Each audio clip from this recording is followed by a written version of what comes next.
आप सबका यहाँ पे स्वागत है। आज की पत्रकार परिषद में महाराष्ट्र प्रदेश कांग्रेस कमेटी के जनरल सेक्रेटरी आनंद सिंह जी, मीरा भाईंदर जिला कांग्रेस कमेटी के अध्यक्ष जुबेर इनामदार, प्रमोद सावंत, राजू मेहरा, हमारे senior leader advocate S A. Khan, Rakesh Rajpurohit और तमाम पार्टी के सीनियर पदाधिकारी यहाँ उपस्थित हैं और सभी पत्रकार, आप सभी लोगों का हार्दिक स्वागत है। जुबेर इनामदार जिला अध्यक्ष ने अभी प्रभाग नंबर 9 में किस तरह से राष्ट्रवादी बहुजन विकास आघाड़ी का चित्र डाल करके दुरुपयोग कर रही है, मिसगाइड कर रही है, ये बात आपको बताई। जितेंद्र ठाकुर जी से कल मेरी खुद की बात हुई थी और उन्होंने साफ कहा कि हमने कोई भी कैंडिडेट प्रभाग 9 में नहीं दिया है। उसका खुलासा उन्होंने भी भेजा और उनके पास कंप्लेन भी भेजी। आज हम आपके सामने मीरा भाईंदर महानगर पालिका के इस चुनाव में कांग्रेस का मैनिफेस्टो, कांग्रेस अपने कुल मुद्दों को लेकर के महापालिका में चुनाव में जिस जा रही है वो आपके सामने पेश कर रहे हैं। वो हम प्रसिद्ध करेंगे, उसके बाद फिर चर्चा करेंगे।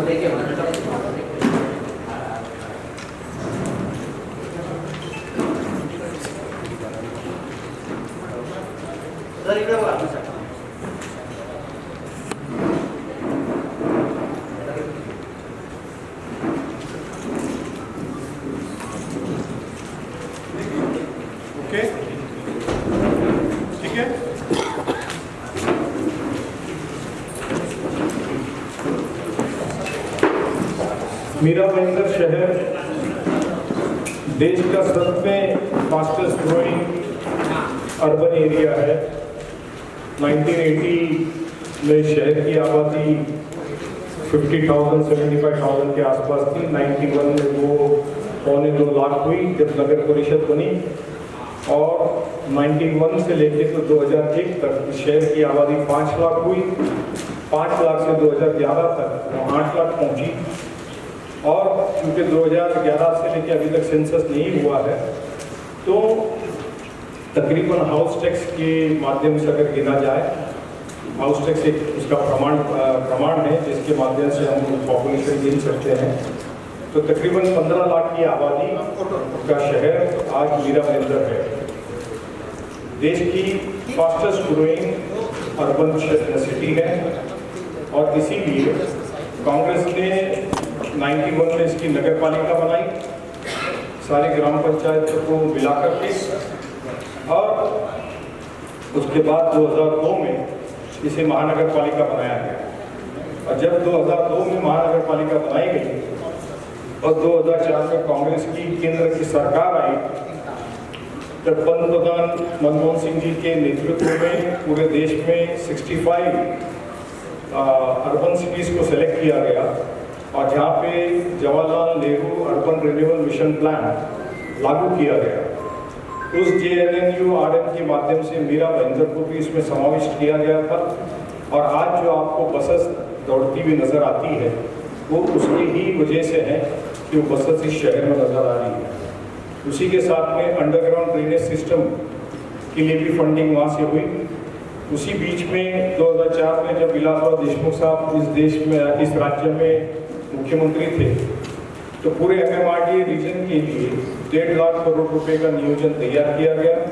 पृथ्वीराज चौहान साहब प्राइम मिनिस्टर्स ऑफिस के अंदर मिनिस्टर्स और PMO थे और उनके मार्गदर्शन में मनमोहन सिंह जी के नेतृत्व में जो 1.5 लाख करोड़ की योजना बनी, उसी के साथ में मेट्रोस की पूरा जाल तैयार किया गया और JMFC DMFC Delhi Mumbai industrial corridor, DMIC Delhi Mumbai industrial corridor तैयार किया गया उसी के तहत ये बुलेट ट्रेन का भी प्रावधान था, उसी के तहत ये धानु का जो पोर्ट आज बन रहा है वो था, उसी के तहत JNPT तक के तमाम रास्ते और ब्रिजेस और मेट्रो की कनेक्टिविटी थी। जिस तरकीब से देश पूरी ताकत से आगे बढ़ रहा था, इसीलिए मनमोहन सिंह साहब ने जापानीज गवर्नमेंट के साथ जो कुछ भी करार किया, जो तकरीबन 1600 किलोमीटर इन लेंथ था और 300 to 400 किलोमीटर इन विड्थ था, जिसमें महाराष्ट्र, गुजरात, राजस्थान, मध्य प्रदेश, पंजाब, हरियाणा ये सारे राज्य आते थे।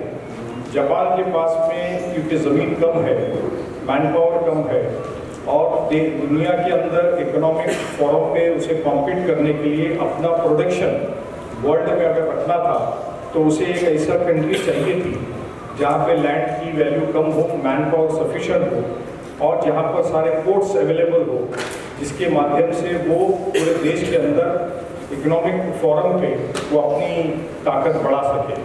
और इसी वजह से जापानीज गवर्नमेंट के साथ जो करार हुआ, उसके तहत मेट्रो जो मुंबई आज आपको दिखाई देती है, वो उसके लिए फंडिंग वहाँ से आई। आज जो मेट्रोस का काम चल रहा है, ये पूरा प्लानिंग नियोजन उसी वक्त का किया गया है। मैं इस बात को इसके लिए यहाँ पे आज दोहरा रहा हूँ, आप में से कई लोग शायद इस बात को जानते होंगे। ये बात को मैं इसलिए दोहरा रहा हूँ कि थोड़ा सा इतिहास को दोहराना ज़रूरी है। शहर में नए लोग आए हैं और नए लोगों को सिर्फ नई बातें पता होती है, जुना इतिहास पता नहीं होता है। किसी भी शहर का नियोजन करके उसे एग्जीक्यूट करने के लिए, उसे बनाने के लिए, उसे प्लान करने के लिए सालों साल लग जाते हैं। वही परिस्थिति मीरा भाईंदर की भी है, वसई विरार है, नई मुंबई है, भिवंडी है, पनवेल है, जो आज इंटरनेशनल नया एयरपोर्ट बन के तैयार हुआ है। उसका भी नियोजन अगर आप लोगों को याद होगा, जब प्रफुल्ल पटेल ही खुद सिविल एविएशन मिनिस्टर्स थे और मनमोहन सिंह जी प्राइम मिनिस्टर थे, उसी वक्त उसका नियोजन किया गया था, बन करके अभी तैयार हुआ है। ये बात अलग है कि लोकतंत्र में सरकारें बदलती है और जो सरकार आती है वो उसका श्रेय लेती है। ये लोकतंत्र की अपनी खूबसूरती है, मेरी इस पर कोई टीका टिप्पणी नहीं है, मगर आपके माध्यम से जनता को ही बताना ज़रूरी है। जो पानी की बातें की जाती है कि पानी आपको 2017 में बोला जाता है आएगा, फिर 2017 में कहा जाता है 2019 में आएगा, फिर 2019 में कहा जाता है 24 में आएगा, फिर 24 में कहा जाता है 25 में आएगा, 25 में कहा जाता है 26 में आएगा। ये वही पानी है जो मुख्यमंत्री विलासराव देशमुख के समय में हमने MMRDA के माध्यम से सूर्यग्रहण से कॉन्स्टिट्यूशनल अमेंडमेंट 74 राजीव गांधी के टाइम पर एक कॉन्स्टिट्यूशनल अमेंडमेंट हुआ था, जिसमें बढ़ती हुई अर्बनाइज एरिया को पानी पुरवठा, पीने का पानी देना अत्यंत ज़रूरी हो गया था, क्योंकि देश के अंदर आबादी ताकत से बढ़ रही थी। तो उस वक्त 74 कॉन्स्टिट्यूशनल अमेंडमेंट किया गया कि जो भी इरिगेशन डैम है, एग्रीकल्चर डैम्स हैं, वहाँ से पीने के पानी का प्रावधान टॉप प्रायोरिटी में किया जाएगा और वहाँ से पीने का पानी दिया जाएगा। उसी कंडीशंस के, उसी कॉन्स्टिट्यूशनल अमेंडमेंट के बेसिस पे विलासराव जी के रहते हुए वसई विरार और मीरा भाईंदर और भिवंडी, हम सब लोगों ने मिल करके सूर्य प्रकल्प से मीरा भाईंदर को 300 MLD पानी मिलना चाहिए, 300-400 MLD वसई विरार को मिलना चाहिए और उसकी फंडिंग MMRDA करेगी। ये प्रस्ताव किया गया। प्रस्ताव के लिए फंडिंग का काम MMRDA को सौंपा गया और उसके माध्यम से लैंड एक्विजिशन का काम, नेशनल हाईवे के पास की परमिशंस का काम, और ये सारा काम 2005 से लेकर 2005-06 से लेकर के 2012-13 तक के पूरा हुआ और काम की शुरुआत हो गई। और काम की शुरुआत होने के बाद में आप देख सकते हैं कि 12-13 से लेकर 2016 आ गया है। आप लोग सब ये बात को अच्छे से जानते हैं कि कोई भी काम सरकार में करने के लिए पहला नियोजन, फिर उसकी एक्विजिशंस और फिर फाइनेंशियल प्रोविजंस, ये 3 चीज़ की ज़रूरत होती है। और ये तीनों चीज़ों की ज़रूरत कांग्रेस के टाइम में पूरी कर दी गई। बचा क्या था? सिर्फ एग्जीक्यूशन। मगर एग्जीक्यूशन भी ये सरकार ने किस तरह से किया कि आज तक इस शहर को पानी नहीं मिला है। आपने बीच में ही देखा होगा कि सरकार ने प्रेस रिलीज निकाली कि सूर्या प्रकल्प के ऊपर से जो पानी लिफ्ट करने के लिए जो पावर की रिक्वायरमेंट है उसको अभी हम प्रोविजन करेंगे। वहाँ पे जो पंपिंग स्टेशन को जो पावर की रिक्वायरमेंट है उसके लिए अभी हम प्रोविजन करेंगे। तो आप ये समझ सकते हैं कि सरकार का काम करने का दृष्टिकोण क्या है। घोड़बंदर ब्रिज के पास में जो एक हादसा हुआ जहाँ पे एक जेसीबी एसटीपी का काम करते करते पूरी मड कोलाइड हो गई और उसकी बॉडी तक ये सरकार निकाल नहीं पाई। उसके वजह से कई महीनों तक के काम बंद रहा। और आज भी काम की कंडीशन ये है कि ये जो खोटे आश्वासन कर रहे हैं कि 26 में पानी आ जाएगा, 26 शुरू हो गया है। आप देख सकते हैं जो ओवरहेड वाटर टैंक्स बनाना है, जो अंडरग्राउंड वाटर टैंक्स बनाना है, जो पाइपलाइंस है, कई जगह शहर में आपको पाइपलाइंस अभी भी रास्तों के ऊपर नजर आती हैं। तो काम इनकम्प्लीट है, खोटे वायदे ये करते चले आए हैं और आज भी अभी जब मुख्यमंत्री साहब आएंगे तो इसी बात को दोहराया जाएगा। मेट्रो का नियोजन भी मैंने आपको बताया कि MMRDA का जो 1.5 लाख का प्लान बना था उसी वक्त पूरा नियोजन किया गया था। आज जो भिवंडी से वसई कामन और यहाँ से भी जो रेलवे लाइंस का जो 4 ट्रैक होने का काम चल रहा है, भिवंडी की तरफ भी अगर आप जाओगे तो देख सकते हैं, कल्याण की तरफ भी जाओगे तो आप देख सकते हैं। जितना रास्तों का काम हो रहा है भिवंडी कामन से JNPT तक की, ये सारा उसी वक्त का नियोजन है। मेट्रो का नियोजन उसी वक्त का था। 2014-15 में सरकार आई तब इन्होंने मीरा रोड का जो एक्सटेंशन था और थाने से लेके मीरा रोड तक की जो मेट्रो का एक्सटेंशन था इसका इन्होंने नकाशे से निकाल दिया। और जब कांग्रेस ने 2015 में इसके ऊपर आवाज उठाना शुरू की तो 2016 या 17 के करीब में मुख्यमंत्री साहब ने जाहिर किया कि हम मेट्रो बनाएंगे और फिर कॉर्पोरेशन के चुनाव में आकर के कहा कि 2017 की मेट्रो 2019 में शहर में आ जाएगी। 2017 के उसी चुनाव के प्रचार की रैली में मैंने कहा था कि अगर 2019 में मेट्रो अगर इस शहर में आएगी तो मैं राजनीति छोड़ दूंगा। तो आप देख सकते हैं कि 2026 हो गया है, मेट्रो आज भी नहीं आई। अब शुक्रवार को शायद मुख्यमंत्री आएंगे तो उनके साथ मेट्रो आ जाएगी, क्योंकि वो आने के साथ में नई तारीख बताएंगे। मेट्रो का काम क्यों रुका, इसके लिए हम आपको फिर से एक प्रेस कॉन्फ्रेंस बुलाएंगे और डिटेल में सिर्फ उसी मुद्दे पर बात बताएंगे कि किस तरह से मेट्रो का काम डिले होने से राज्य के जनता का पैसा, टैक्स का पैसा किस तरह से ठेकेदारों को और मेट्रो कॉरपोरेशन को खर्चा करना पड़ रहा है और इसका जिम्मेदार कौन है, इसके बारे में हम आपको जरूर बताएंगे। डंपिंग ग्राउंड ये कांग्रेस के जमाने में बना, इसको कोई झुठला नहीं सकता, मगर उसके बाद में 2014 से लेके अभी तक 10 लाख मेट्रिक टन कचरा वहां पे अनप्रोसेस पड़ा हुआ है। इसका जिम्मेदार कौन है? आज वहां से तकरीबन 65 से 70 करोड़ रुपए का उसको उस डंप कचरे को रिसाइकल करने का 65 to 70 करोड़ रुपए का टेंडर दिया गया है, मगर 10 साल से जो कचरा प्रोसेस नहीं हुआ उसका जिम्मेदार कौन है? उत्तर की जनता त्रस्त है। पीने के पानी में जो कुएं हैं वहां पर अगर आप जाकर के देखोगे तो मुझे ऐसा लगता है जो धारावी, साइन, कोलीवाड़ा और वर्ली की जो गटर हम हमेशा बोलते थे जा तो ये वर्ली की गटर में फेंक देंगे, उस तरह की बदबू उस इलाके में आती है। डंपिंग ग्राउंड नए डीपी प्लान में सरकार ने जहां के वहीं रखा हुआ है, मगर बीजेपी के आमदार और सेना के आमदार नए प्लान में भी जो डीपी प्लान में रखा गया है लोगों की दिशा भूल कर रहे हैं कि हम वहां से डंपिंग ग्राउंड हटाएंगे। मीरा भाईंदर शहर की जनता का, वसई विरार की जनता का सबसे बड़ा प्रॉब्लम है कम्युनिकेशन का। आप भी अपने दफ्तरों में, जिनका मुंबई में दफ्तर होगा, प्रिंट मीडिया का विशेष था और इलेक्ट्रॉनिक मीडिया का भी अभी BKC और आपका दादर और इस इलाके के अंदर काफ़ी मीडिया के दफ्तर आए हैं। आपको भी अगर बाई कार जाना हो, स्कूटर से जाना हो, रिक्शा से जाना हो या ट्रेन से जाना हो तो रात को मेंटली प्रिपेयर होना पड़ता है। कल ट्रेन के धक्के खाने हैं, कल स्टेशन तक के रगड़ते हुए, रिक्शा में उड़ी मारते हुए जाना है, दहीसर चेक नाके पे पौना घंटा रुकना है। ये परिस्थिति है। इस शहर की जनता का, अर्बन एरिया की जनता का सब में बड़ी समस्या है कम्युनिकेशन की, ट्रांसपोर्टेशन की। तो वो है रेलवेज, रोडवेज, मेट्रो। मेट्रो का न्यू एडिशन हुआ है, मगर है प्रॉब्लम वो कि उसी से कम्युनिकेशन करेंगे। रेलवे केंद्र की सरकार 2014 से है, मगर आज तक के मीरा भाईंदर के अंदर कोई नया रेलवे, नई ट्रेनें छूटना या स्टेशन प्लेटफॉर्म्स का जिस तरह से आप नया एयरपोर्ट बन रहा है उसकी पब्लिसिटी करते हो, मगर मीरा रोड और भाईंदर के स्टेशन की दशा और दिशा वही है।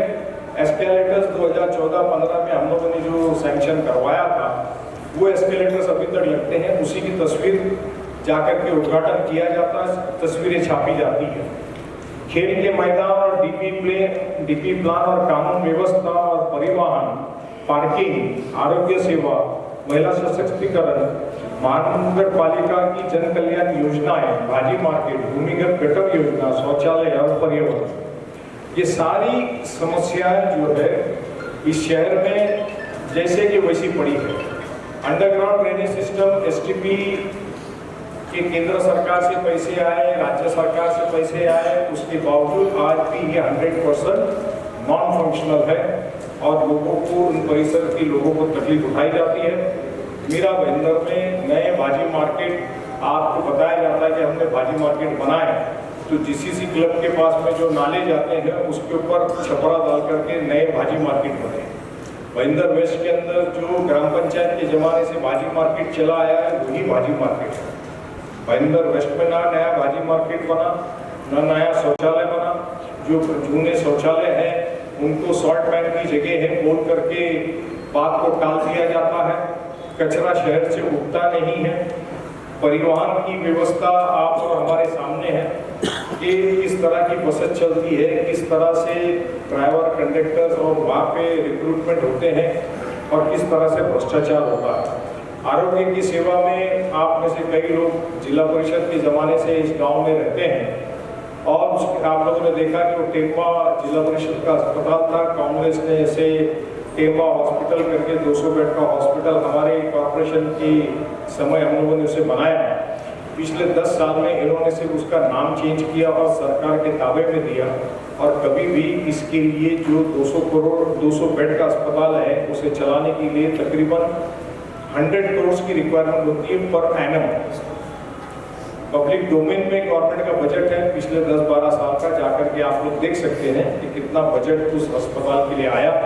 उस अस्पताल की दशा और दिशा क्या है मुझे आपको बताने की ज़्यादा ज़रूरत नहीं है, क्योंकि आरोग्य के ऊपर भी हम आपके साथ में फिर से एक बार वार्तालाप करेंगे यही मुद्दे लेकर के, और इन सारे मुद्दों पे काम करने के वचनबद्धता हमारी हम जनता को देते हैं। ध्यास परिवर्तनाचा, शहराचा सर्वांगीण विकासाचा हाताच्या पंजावरती मोर बटन दाबून काँग्रेस पक्षाला बहुमताने विजय करावा, ये हमारी मीरा भाईंदर महानगर पालिका की सर्वोत्तम निवडणूक 2026 में जनता से वायदा है। It's my city, it's our city, vote for better governance, ये हमारा कॉल है। ये पानी की जो समस्या आपने सूर्या डैम करता है, 2017 के चुनाव में, महानगर पालिका चुनाव में नए नेता ने कहा था कि 24 घंटे पानी आएगा 2017 के 19 तक। अभी कमिश्नर ने कहा अभी 1 महीना पहले कि 2041 तक पानी आ पाएगा।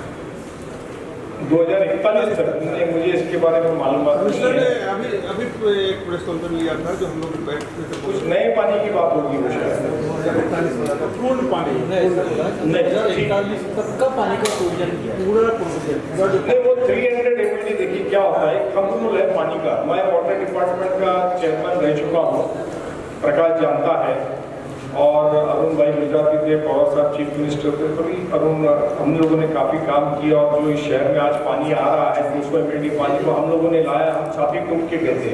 उसके बाद में 1 MLD में पानी बढ़ा नहीं है, तो जो 300 MLD पानी लाया गया और जो 200 MLD है, तो दोनों मिला करके 500 MLD पानी होता है।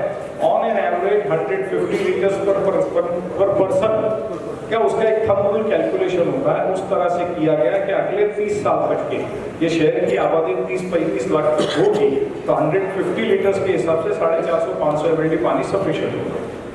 नेक्स्ट क्वेश्चन, जोफर साहब, आज दोनों नेताओं की पत्रकार 100 करोड़ की रिक्वायरमेंट होती है पर एनम।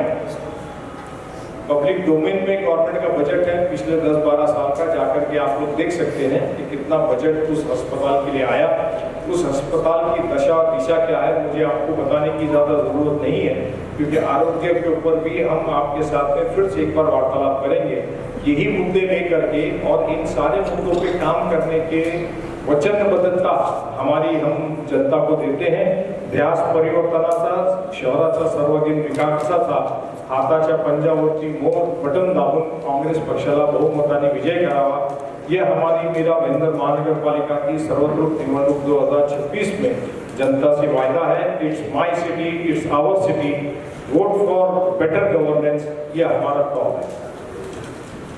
ये पानी की जो समस्या आपने सूर्या डैम करता है 2017 के चुनाव में, महानगरपालिका चुनाव में नैन नेता ने कहा था कि 24 घंटे पानी आएगा 2017 के 19 तक।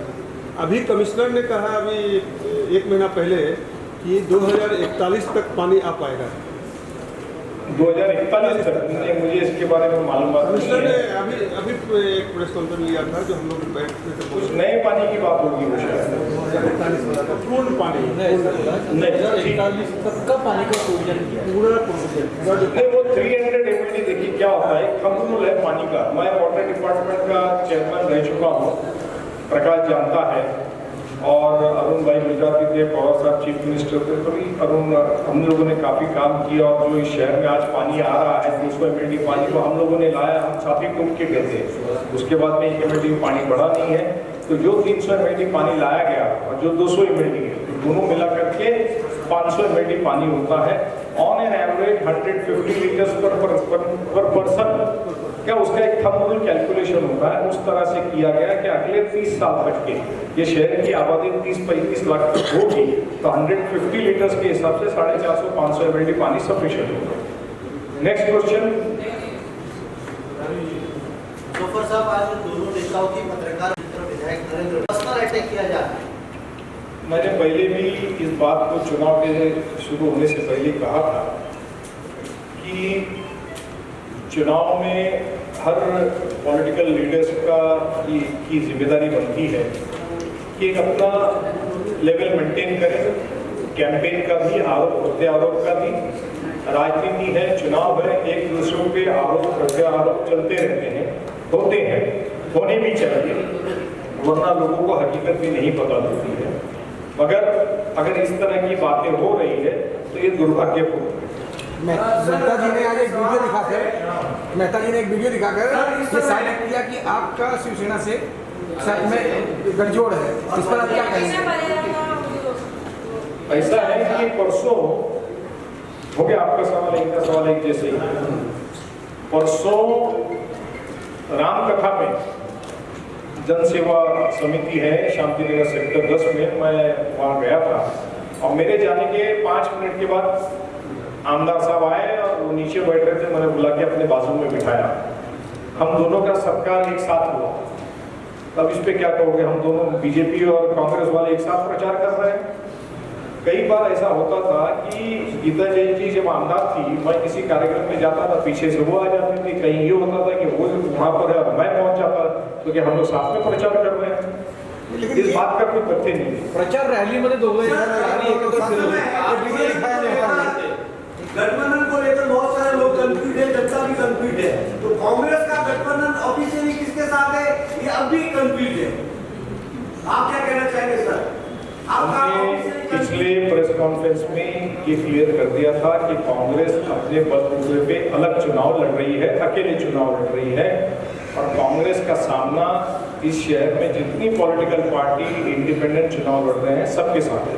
सर, पार्किंग एक बड़ी समस्या है, और जाहिर सी बात है कि बीच में ऐसी बातें चली थी जब डीपी प्रपोज हुई थी, शुरुआत हुई था डिग्री कटरा बनाना, उसके लिए पार्किंग स्लॉट वगैरह बनाए जाएंगे, लेकिन शायद मेरी जानकारी के साथ डीपी में इस तरह का कुछ व्यवस्था नहीं है। तो कैसे पार्किंग वाली समस्या कैसे हल करेगी कांग्रेस के पास?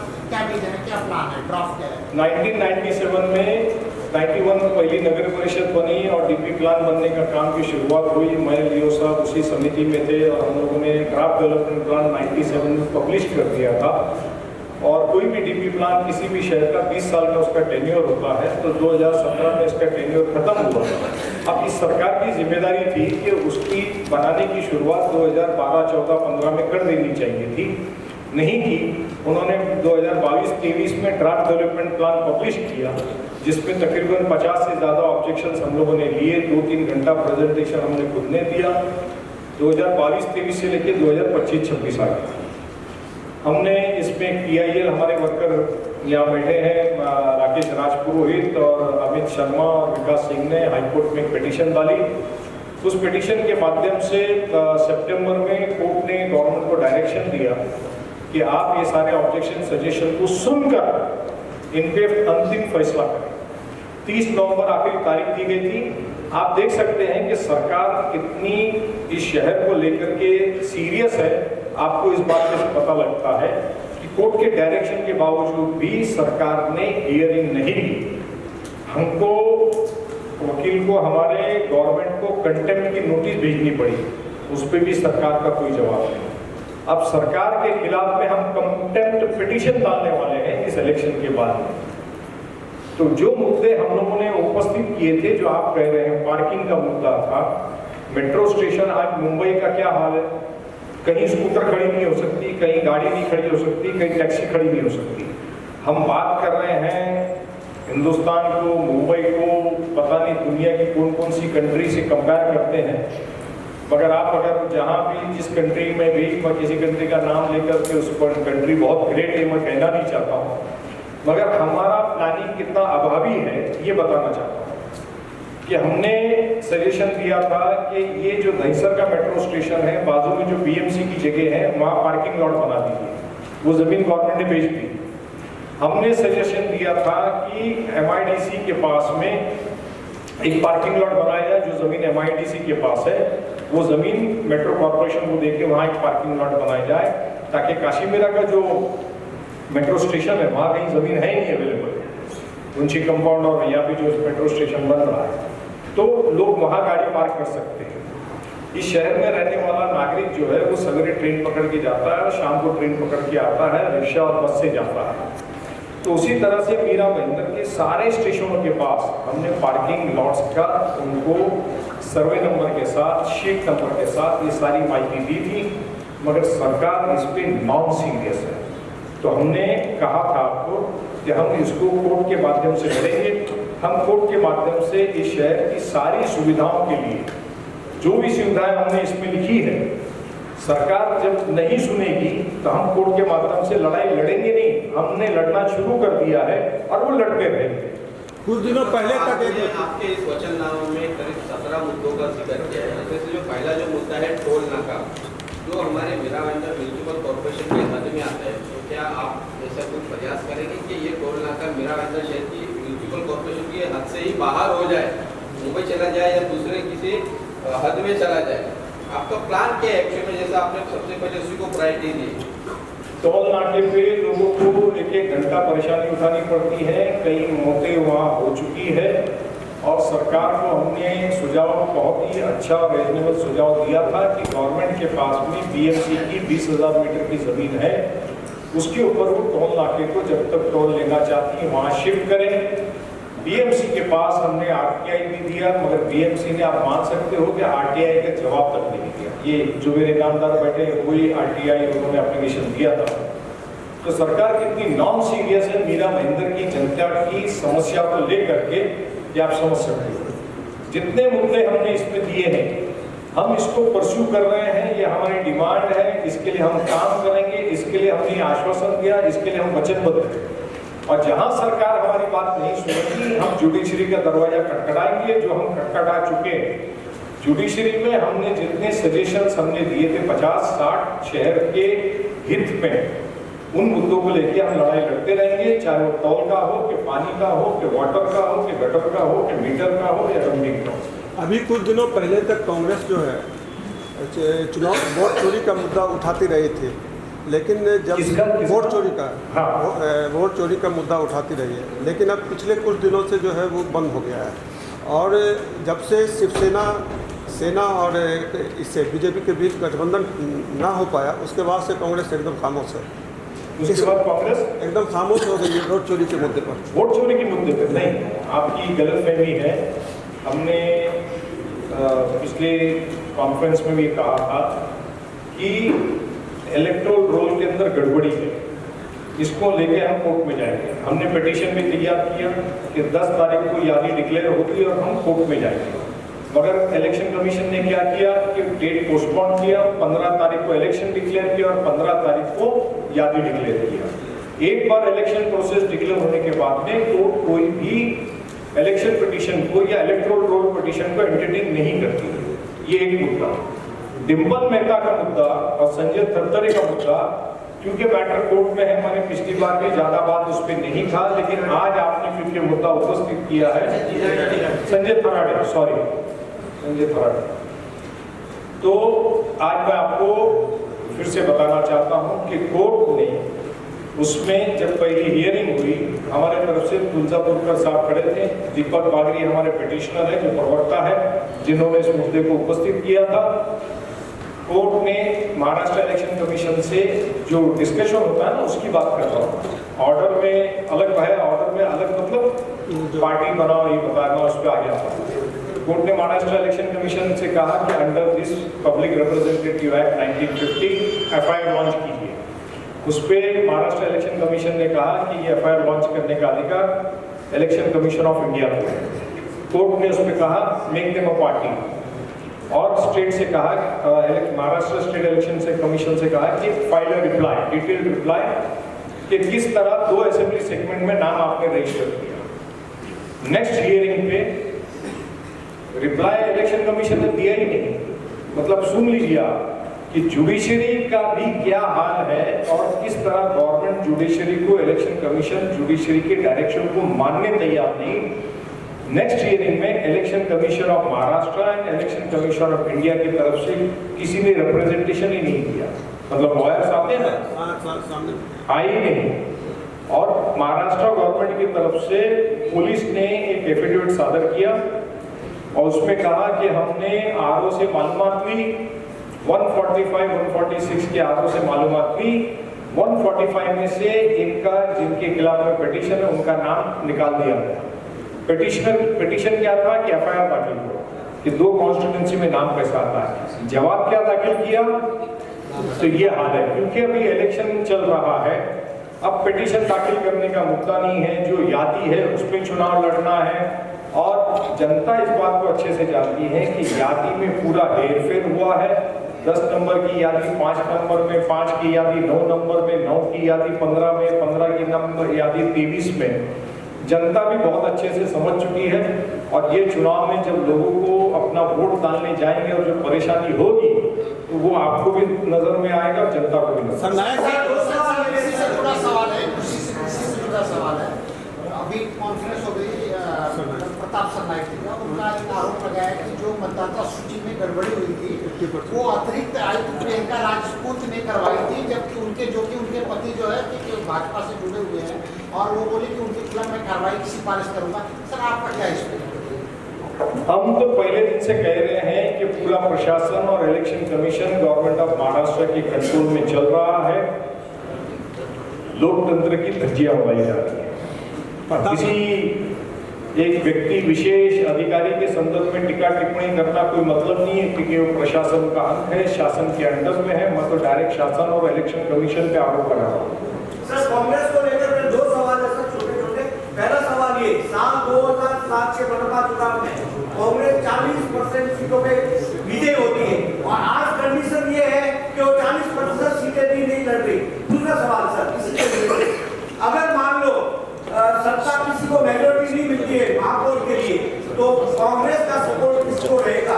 क्योंकि आज 3 मुख्य दल है, आप अच्छी तरह समझ सकते हो सवाल को।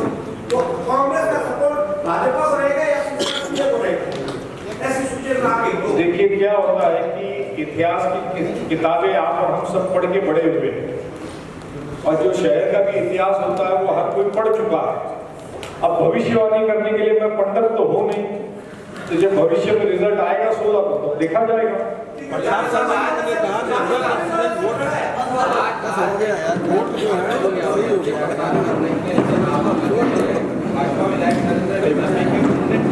महामारी के टाइम में कब कलंकित और ताकि लोगों को टिकट बांटा है, इसे आप कैसा देखते हैं? वो भारतीय जनता पार्टी की जो विशेषता है उसे मीडिया ही कई बार मिल चुकी है कि वो वॉशिंग मशीन है, उसमें यहाँ से काला कलर डालो तो दूसरी जगह से सफेद निकलता है, स्वच्छ सुंदर भाजपा कार्यकर्ता बन के निकलता है। तो अब ये तो पूरा देश जानता है, अब उसके ऊपर क्या मैं टीका टिप्पणी। सरकारी साहब ने दावा किया है जो मतदाता सूची में गड़बड़ी हुई थी उन्होंने किया, उसके बाद 99% ठीक हो गई। आप मानते हैं ठीक हो गई है? मैं बिल्कुल नहीं मानता कि मतदाता यादी ठीक हुई है। मतदाता यादी में घोल कायम है। आज भी बगैर नाम, फोटो के, एड्रेसेस के वहाँ पे वोटर्स नाम रजिस्टर करवाते हैं, डुप्लीकेट नाम भी वहाँ पर। तहे दिल से मुबारकबाद देता हूँ, आज सरकार दिन है और आप सबको बहुत बहुत शुभकामनाएं। तो आज आपने पत्रकार परिषद का आयोजन किया है, क्या आपके जिस मुद्दे हैं पत्रकार परिषद? मीरा भाईंदर महानगर पालिका के सार्वत्रिक निवडणूक के चुनाव हैं और इस शहर के विकास से हम जुड़े हुए हैं।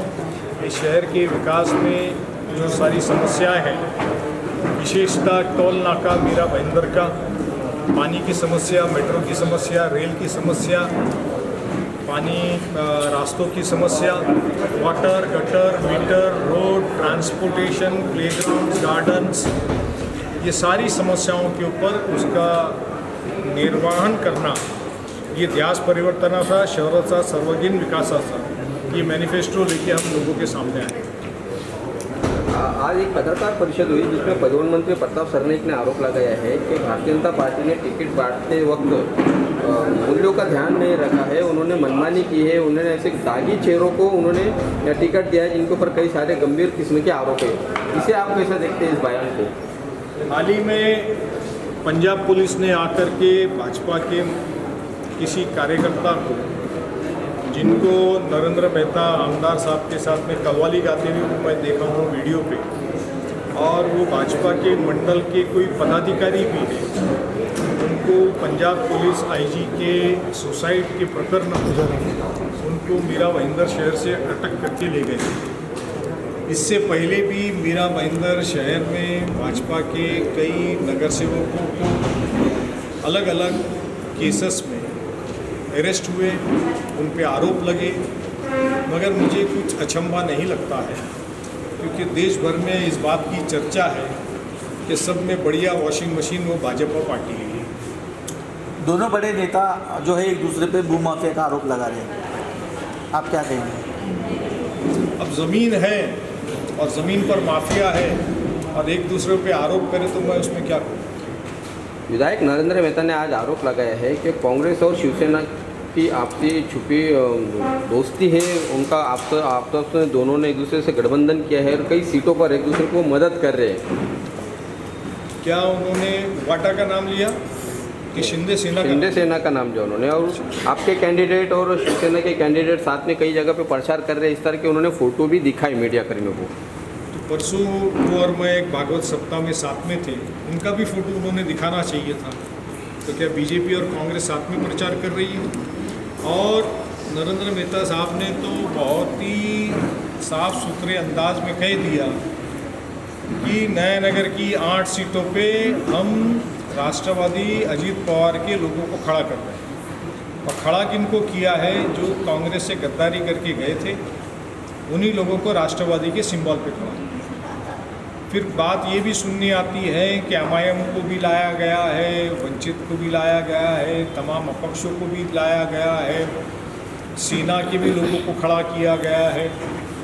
अब शिंदे सेना और हम 19 number, 20 number, 13 number, 14 number, 2 number, 3 number, 5 number, तुम्हारे 24 नंबर, 23 नंबर, सब जगहों पर हम आमने सामने, तो किस तरह की युति है फिर? नहीं, लेकिन 9 नंबर और 22 नंबर में शिंदे सेना ने कोई कैंडिडेट नहीं दिया है, इसी की वजह से सवाल और भी गहराता जा रहा है। जब नरेंद्र मेहता बीजेपी के आमदार जिनकी कॉन्स्टिट्यूंसी में ये एरिया आता है और ये कह देते हैं कि वहाँ अपने को कैंडिडेट ही नहीं मिलते हैं, इसलिए अपने लोगों को राष्ट्रवादी में भेजा गया और उनसे खड़ा करवाया गया, तो यही बात उनकी भी होगी शिंदे सेना।